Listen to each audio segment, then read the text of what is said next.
Well, welcome to the second episode of my journey on Dream Farm. And last week we talked about getting started, like finding a starting point. You've got to find something that you can buy to get in the game.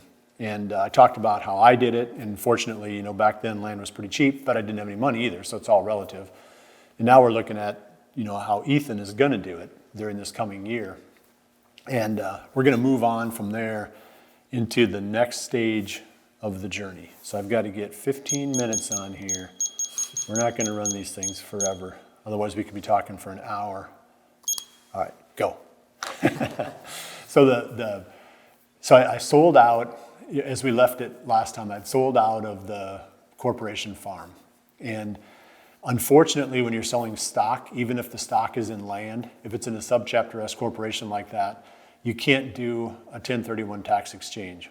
And the reason I sold was because one of the neighbors that bordered me said they were willing to sell their land to us. Well, I would rather own land myself independently, even if it was less land, than to own more in a partnership. And that was kind of the mindset that I had at that point.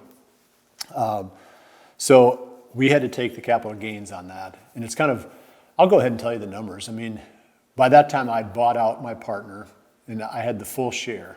And I think my basis was somewhere in the neighborhood of 80,000 or a little bit more than that because we had some annual dues we had to kick in. So let's say it was 100,000. Well, I sold that for 250,000. And of course it had been 9 years, and you know how land, escalates. It's not like it's going to sit still usually. So, I ended up turning, say, $100,000 into 250 after tax, maybe 200, whatever it was, maybe a little bit more than that. So a little bit better than doubled my money. So now I've got this cash to work with, and there was we had 125 acres outright deeded to us, and there was 275 acres that bordered us that this older couple wanted to sell.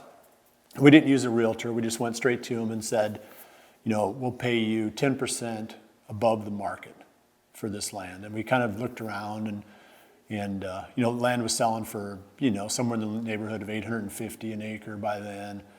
And I said, well, we'll give you, I think it was $1,100 an acre is kind of where we ended up. And they said, yeah, that's great. We'll take it.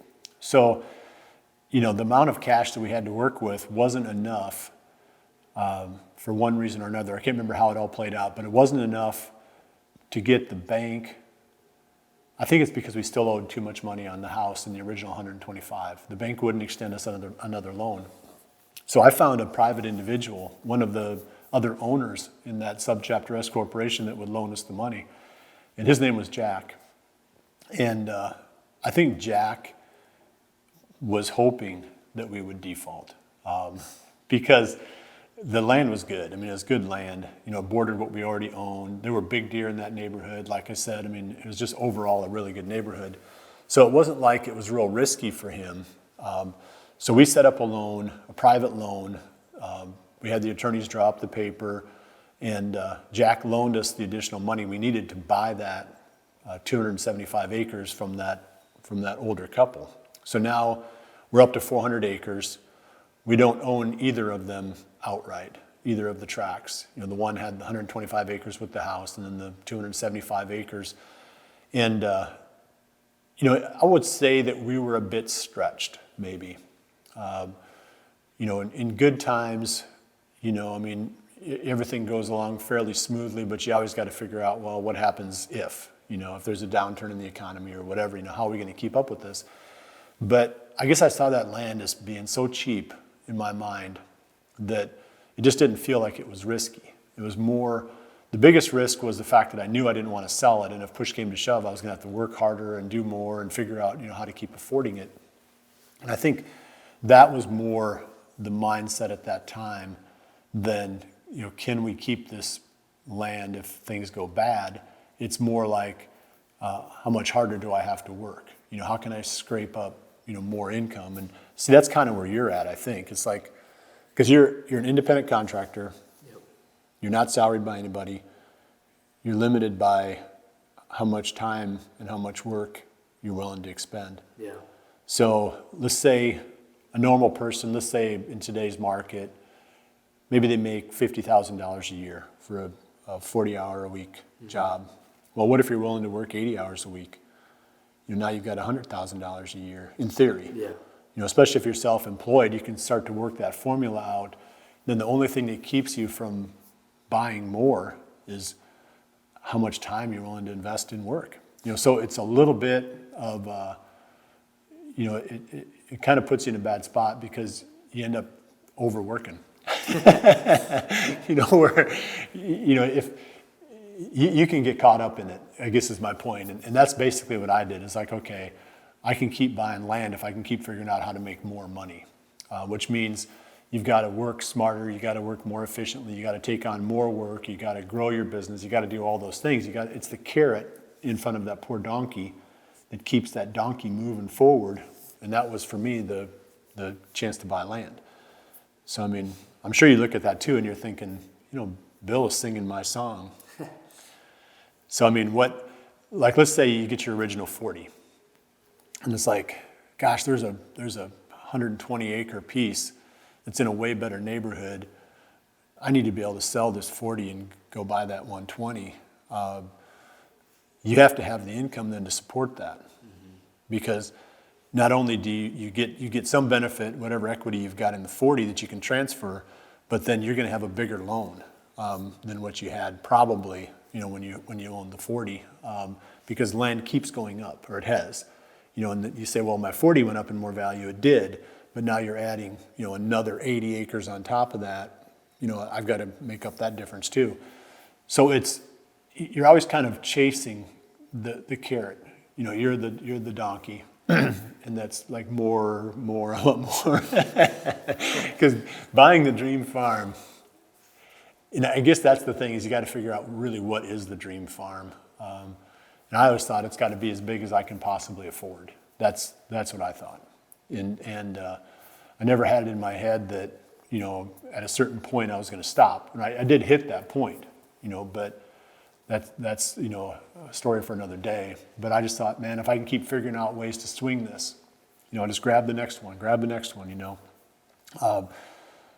So that's probably the situation that you're in. It's like, in order to buy the next one, you've got to work more, mm-hmm. or find a different kind of work. Better clients. You can't have people like me paying minimum wage. What is minimum wage? $6 an hour? I think it's $7.25. That's probably what he's getting. No, I'm sure I'm not paying minimum wage. But the point is, there are ways to keep growing. But it's not so simple as just to sell the piece that you had and buy something bigger using that equity.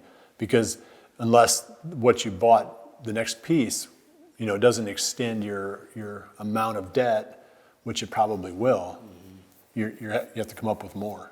Your income is going to have to be more. You might say, okay, well, the equity I've got in this piece that I'm selling is enough to cover my down payment on the next one, but then you're just looking at another big chunk again, for debt.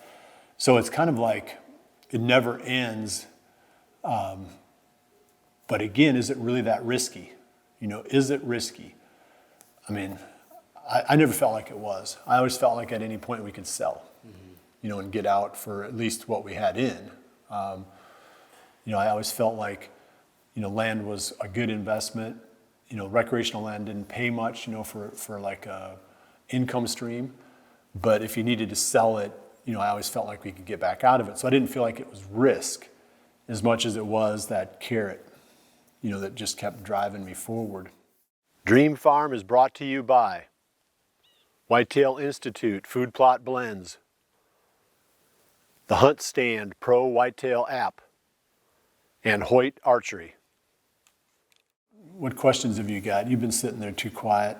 So I guess one of the questions I've been thinking about is, so where we're from, land prices are expensive. Mm-hmm. Does it make more sense, or is it a better strategy to go somewhere where land prices are cheaper just to get in the game? Yeah. Just to have a piece, maybe it's, 4 hours away from your house, or mm-hmm. but you're saving yourself, maybe hundreds of thousands of dollars. Is that the better play, or is it? You're making a mistake buying. See, there's two kinds of land I look at. When you're playing this game, so to speak, the game is, trying to come up with your dream farm. There are the guys who are end users, and they're the ones who buy the land, like legacy farms. It's like, that's basically what we are now.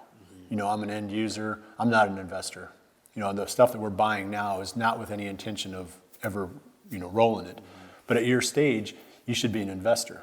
You know, you should be the guy that's looking for opportunities to buy, you know, in a market where the prices maybe aren't maxed out.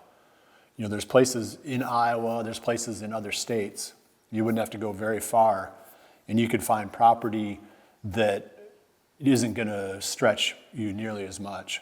You know, it's not going to be in this part, but it doesn't have to be. I mean, look around this room. I mean, I killed 2 of these deer in the area where I'm at now. We'll drag that one over. I mean, there's another one. I mean, these deer, you don't have to, you don't have to be in the place where we're at now to kill big deer. You know, it's just, this is near where my mom and dad are at. You know, we'll come back around to why I'm there now. But there are parts of the state and other states where land is easier to swallow. You know, I think that's kind of like, we kind of have the same start, you know, like we grew up in similar parts of Iowa, you know, 15 minutes apart from each other. Like my end game is to have a farm at home. Yeah. You know, in northeast Iowa, you know, in the bluffs, super pretty, you know, but I'm kind of, you know, want to develop the path that you're on. See, I don't think you can start there. See, Yeah. that's a really, really good question, because there's places where the land changes hands more often. Like you can't even find 40 right now.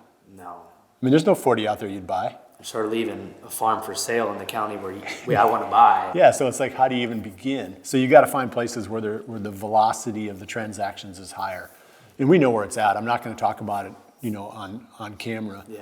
But you know, I know where to go. I know where to find that stuff, and you know, then you're in the investor game. You're paying investor prices because most of the people in that part of the state are investors. They're not end users. And what I say an end user, they're using the land, but they're not buying it with the thought that I'll never sell this. You know, like the people in Northeast Iowa do. I mean, it's like the worst possible place to get started because everybody's bidding the prices up because they don't want to ever sell it. Yeah. You know, they're willing to pay whatever. Well, 10 years from now, that'll seem cheap. Well, maybe it will, maybe it won't, you know, the prices that we're paying. But in other parts of the state, you could say next year, this is going to seem cheap, where you can't say that in the area where we're I at. was looking on like an MLS site the other day, and I found, you know, a farm, 80 acres in Iowa, had a draw running through it, a couple ponds, food plots. It was like listed for $4,000 an acre. I mean, that was the list price from the realtor. So it's, you know, what would they be willing to accept? And, Yeah, maybe 3,500 would buy it. yeah, like that's where the opportunity is, I think. And, you know, I think that's kind of my long-term play is, like you said, take the investment mindset rather than the buy and hold. Yeah. You can't start with your dream farm. No. Yeah, that's the mistake that some people make, and I think it's important for you at the age that you're at. And if you're older, like let's say that I'm starting in the land game right now, I would probably have to start with my dream 40 or my dream 80, you know, and just say, okay, I just can't get there. You know, I can't grow this into something really big. I don't have the time. You know, I've got to get to my dream right away. But you've got the time, and you know, you definitely want to buy something reasonable, fix it up, sell it for a little bit more, buy the next one, fix it up. There's nothing wrong with that. It's completely legal. It's completely ethical. People do it all the time. You know, I think that it's a good way to get there. You know, and as we go through my journey, you know, we're going to find that that's basically, you know, what I did. You know, I just kept rolling outside pieces back to my dream farm. You know, I was finding other pieces that were value priced. There was something about them that made them, you know, make sense in that market. I would buy those, you know, realize that value, sell them, and then use that money and try to pull it back into the neighborhood where I was building my dream farm. So there's two different strategies. You're either going to be the you know, legacy end user, or you're going to be the investor. And if you're the investor, then you can't be investing in the areas where the prices have already shot. You've got to find those places where they're still trickling up. And there's even other states, and granted that's a little bit tough because you're trying to figure out how to get any value out of land that's, you know, 12 hours away. unless you've got buddies there or something that can help you with it. That's a lot tougher than something that's 3 or 4 hours. So yeah, that's a really good question. So what was like your time frame from the time like you bought a farm, you were going to flip it to, maybe buy the neighbor's farm. How long would you buy and hold those farms before you sold them? Well, the 1031 law, and how much time do we have? 22 seconds, 20 seconds, 19. We're going to come back to that one in the next episode. We're going to talk about how long to hold. I'm going to shut this off before it starts beeping at us. How long to hold it before you roll it into the next piece. Like, what does the law say? What is practical? What makes sense? Not only, what does the 1031, regulations say, but what also makes sense from the standpoint of realizing the value of an investment. So we'll come back again. Keep checking back for, I guess that will be episode 3. But we appreciate you joining us, and we'll see you back here for episode 3 of Dream Farm. And remember to always dream, I'll let you say it. Big. He's going to dream big.